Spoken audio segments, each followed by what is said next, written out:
Okay, you got your winter sowing done. Now what? As it starts to warm up, be sure you come out and you check that they have water.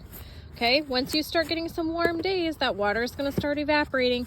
So give it a little pickup test.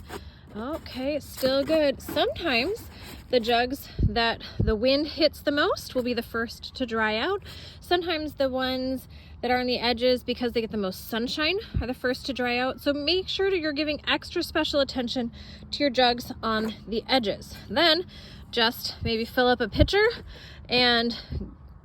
or if you're brave enough to start your water running, if it's warmed up enough, get that hose out there and make sure they have some moisture to them.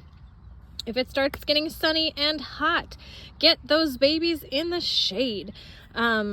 If they're still pretty young, they're not ready for high heat yet. We just hit a heat snap, so to speak, and I really only have sprouts, you can see them in here, in 1 or 2 jugs so far, and these are tiny. Most of these are still looking pretty sleepy. So I don't want these in high heat yet. I don't want my seeds to cook. So I'm going to move all of these babies into the shade until the temperature more consistently warms up. Then I'm going to keep an eye when our weather is pretty temperate. I've got leaves growing in my jugs. I will take off the tape in the shade again. If it's cool, I'll have them in the sun. If it's hot, I'm going to have them in the shade.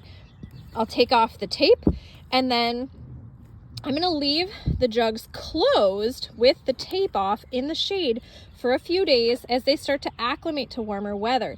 Then once it gets really nice, they've got leaves, they've been open for a few days, I'm going to make sure to keep them watered. I don't want to dry them out. Then I will move them to the sun and pop open the top so they can enjoy the full sun.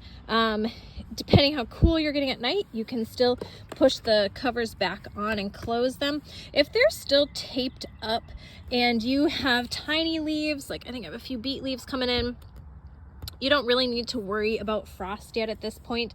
The greenhouses will do their job and insulate. Moisture also does help with that, actually, because then the temperature doesn't move as fast in a freeze because the water is slow to change temperatures. So that's another way that God protects these little babies, is by keeping them well watered and keeping them moist by keeping their greenhouse intact with the tape shut.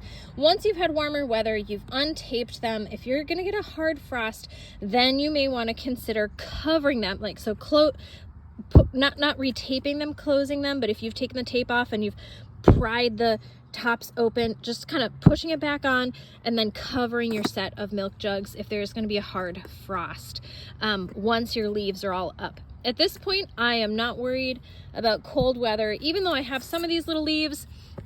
These guys just went through a snowstorm, so I'm not really worried about them sealed up in my jugs. That's the job of the greenhouse, to keep them kind of temperate. So that's what we're looking forward to next. Be sure to like and subscribe for more tips as you wait for your garden to start growing. You're getting a head start and saving hundreds of dollars, not buying seedlings, and getting these all a head start on growing this year.